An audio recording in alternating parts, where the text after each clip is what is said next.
ইন্নাল হামদুলিল্লাহ ওয়াসসালাতু ওয়াসসালামু আলা রাসূলিল্লাহ ওয়া বা'দ। সুপ্রিয় দর্শক, মুসলিম ভাই ও বোনেরা, আজকে আমরা উপস্থিত হয়েছি প্রশ্নোত্তর পর্ব নিয়ে। অনেকগুলো প্রশ্ন এসছে, তার মধ্যে এক ভাই একটা প্রশ্ন করেছেন, রমজানুল মুবারকের পরে শাওয়াল মাস, এই মাসে 6টি রোজা রাখতে হয়। এই 6টি রোজা আগে রাখবে নাকি অতীতের ছুটে যাওয়া কাজা রোজা তথা ভাঙতি রোজাগুলো আগে রাখবে? জানিয়ে বাধিত করবেন। সুন্দর প্রশ্ন করেছেন ভাই। 6 রোজার বিশেষ ফজিলত এবং গুরুত্ব সম্পর্কে হাদিস শরীফ এসছে। বিশেষ করে মুসলিম শরীফের 2815 নং হাদিস, বাবুন ইস্তিহবাবু সৌমি সিত্তাতিম মিন অধ্যায়ের মধ্যে হাদিসটি এসছে। হযরতে আবু আইয়ুব আনসারী রাদিয়াল্লাহু তাআলা আনহু বর্ণনা করেন, ক্বালা রাসূলুল্লাহ সাল্লাল্লাহু আলাইহি ওয়াসাল্লাম, মান সামা রমাদান সুম্মা আতবাআহু সিত্তাম মিন শাওয়াল কানা কাসিয়ামিদ দাহর।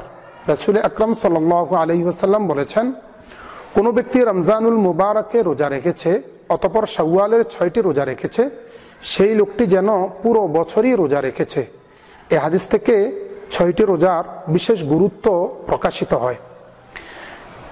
অতএব কোনো ব্যক্তি যদি মনে করেন এবং মনের সিদ্ধান্ত নিতে পারেন যে আমি যদি 6টি রোজা করে থাকি তাহলে পরবর্তীতে আমি আমার ছুটে যাওয়া কাজা রোজা কিংবা ভাঙতি রোজাগুলো আদায় করতে পারবো, তাহলে অবশ্যই তিনি প্রথমে 6টি রোজা রাখবেন, এরপরে কাজা রোজাগুলো আদায় করে নেবেন।